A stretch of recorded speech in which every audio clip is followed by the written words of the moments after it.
Fondacija Montenegro Makers realizuje prvu ligu robotičara za osnovce. Kako će izgledati, koje su aktivnosti do sada realizovane, te šta je još u planu, pričamo u nastavku sa Biljanom Krivokapić ispred pomenute fondacije. Dobar dan vam želim. Dobar dan i vama. Kako, dakle, protiču pripreme? Pa za početak sjajno, moram vam reći.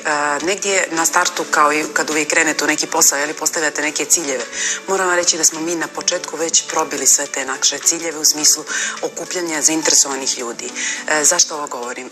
Poziv je upućen svim osnovnim školama, odnosno zainteresovanim nastavnicima, kako razredne, tako i predmetne nastave.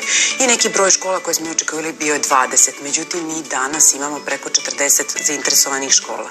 Tako da je odziv bio zaista sjajan, preko 60 zainteresovanih nastavnika i možemo reći da trend robotike, odnosno programiranja, zaista zauzima ono mjesto koje treba da ima današnjica.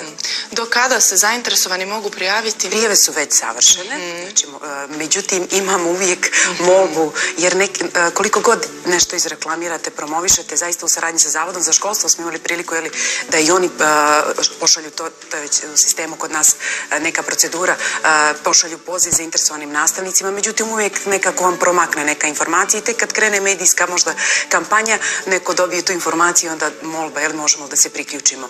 Tako, evo, mogu vam reći, juče sam dobila zahtjev sa sjevera iz škole, možemo li da se priključimo, i onda ne možete nekako da odolite, da kažete ne, nego nalazite načina kako da ipak priključite još zainteresovanih kolega. Šta očekujete generalno od ove lige? Pa, najprije zabavu, moram vam reći. Znači, na neki način pokušavamo da STEM kompetencije, kad su u pitanju i uopšte ta disciplina, nije pretjerano zastupljena, iako postoje naravno određeni kurikulumi koji se oslanjaju na nju, ali činjenica je da nije zastupljena previše u samom obrazovnom sistemu, iz prostog razloga što nastavnicima treba dodatna podrška. Upravo je Montenegro Makers krenuo sa te stanice. Najprije radimo na edukaciji nastavnika, ojačavanje kompetencija samih nastavnika, kako bi oni u narednom periodu sve to mogli primijeniti u radu sa svojim učenicima. Rekoh malo čas da je posebno zadovoljstvo uključiti učitelje. Iz kog razloga? Zato što vjerujem da je ova disciplina primjenjiva i na nižim razredima. Mi ove godine po prvi put imamo priliku da uključimo učenike od prvog osnovne, program koji koriste priklada njihovim godinama, roboti koji koriste, sve to nešto što mogu oni primijeniti zaista. Naravno, potrebna su određena ulaganja samog nastavnika u smislu svog vremena, a to je definitivno najpotrebnije i opet vam kažem, zaista sam zadovoljna na odziv broja nastavnika koji je prihvatio, jer baviti se robotikom i programiranjem nije 45 minuta, to je mnogo veće vrijeme i negdje bi trebali biti svjesni da ti ljudi koji ulažu vrijeme u te stvari moraju na neki način biti poštovani i cijenjeni u svom kolektivu i društvu generalno. Očekuje se i da će oko 150 robota proizaći iz ovog projekta. Čemu će biti namijenjeni? Tako je, zaista. Znači, dobra stvar je što je British Council još prethodne godine postavio jedan dobar temelj promjenom kurikuluma i uključivanjem programiranja u sami program. Ovo sad što se dešava uz pomoć fondacije jeste donacija robota Make Queen-a koji će raditi neke zadatke, ja se nadam da ćemo i tada imati prilike da vidimo, i svaka škola će dobiti određeni broj robota koje će moći da primjenjuje u radu sa svojim klubom učenika, odnosno učenici će moći da se pripremaju sa tim robotima i onda ćemo se vidjeti, nadam se, u aprilu kad planiramo to zvanično naše državno takmičenje lige osnovnih škola i da vidimo naravno kako smo se pripremili i šta smo uradili. Samo takmičenje je zamišljeno u dvije kategorije, znači imamo kategoriju mlađih, imamo kategoriju starijih i sjajna stvar je što mi kreiramo zadatke. I sad već na ovim pripremama kada su u pitanju obuke nastavnika negdje pokušavamo da ih i tu motivišemo da se uključe u kreiranju samih zadataka, jer znate, mi možemo kreirati bilo koji zadatak, poenta je samo da robot isprati, odnosno da djeca programiraju.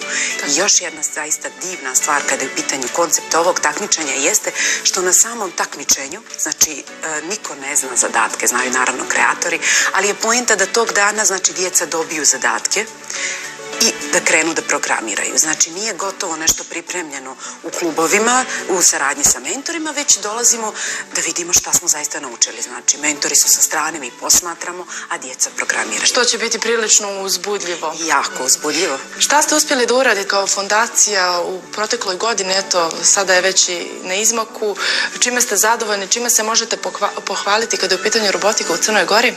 Pa, moram vam reći da smo imali prilike, i hvala što pomenuste i taj dio, još u septembru mjesecu biti gosti na Digital Summitu u Prištini i upravo tom prilikom smo vidjeli da možemo spremati učenike nižih razreda. To je bio za nas jedan test jer smo vodili dvije predivne učenice drugog razreda.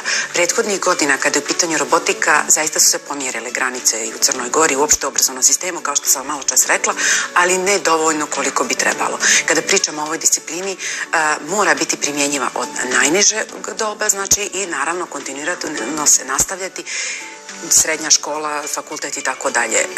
Činjenica je opet da je programiranje i robotika nešto što je najzastupljenije sad i nešto, zapravo, pazite, znači ljudi koji stoje u samoj organizaciji su iz te oblasti i jako je lijepo što su oni identifikovali problem jer i sami ne mogu da nađu adekvatan kadar na tržištu. Koje su vam to prepreke?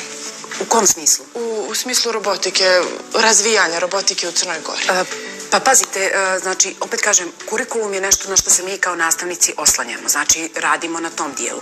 Svaka promjena koja nastane u kurikulumu mi moramo i dobiti određenu edukaciju, usavršavati se i tako dalje. To je sistemsko, znači, slaganje i mi jesmo krenuli tim korakom, znači, kurikulum je promijenjen, kao što rekao prošle godine kroz projekat Škola za 21. vijek. Mi sad idemo na edukaciju nastavnika u ovom dijelu, znači, pripreme konkretno, upotreba robota i takmičenje. I računamo da takve inicijative koje bi dolazile sa spolja od privrednog sektora bi itekako poboljšale samo stanje u našem obrazovnom sistemu. Nadamo se da će tako biti. Koji su vam za kraj da nam kažete planovi u narednoj godini? Pa računamo da ćemo naravno samo prvo, pošto nam je ovo zvanično, kao pilot projekat, proći zaista onako kako smo i očekivali, odnosno već smo prošli, kažem, ove neke naše nade, odnosno ciljeve koje smo već postavili, ali da ćemo biti u prilici naravno da osnujemo još jedno kolo, jer imamo još zainteresovanih kolega i naravno ono čemu težimo jeste organizovanje regionalnog takmičenja. S obzirom da se makersi realizuju u svim zemljama u okruženju, negdje je trend da tako pravimo zajedničke aktivnosti. Zaista se nadam da će Crna Gora biti jedna od zemalja koje će u buduće, možda već i pre sljedeće godine, biti domaćin jednog regionalnog takmičenja. Nadamo se, mi pratit ćemo vas. Hvala vam najljepše. Hvala vama na razgovor.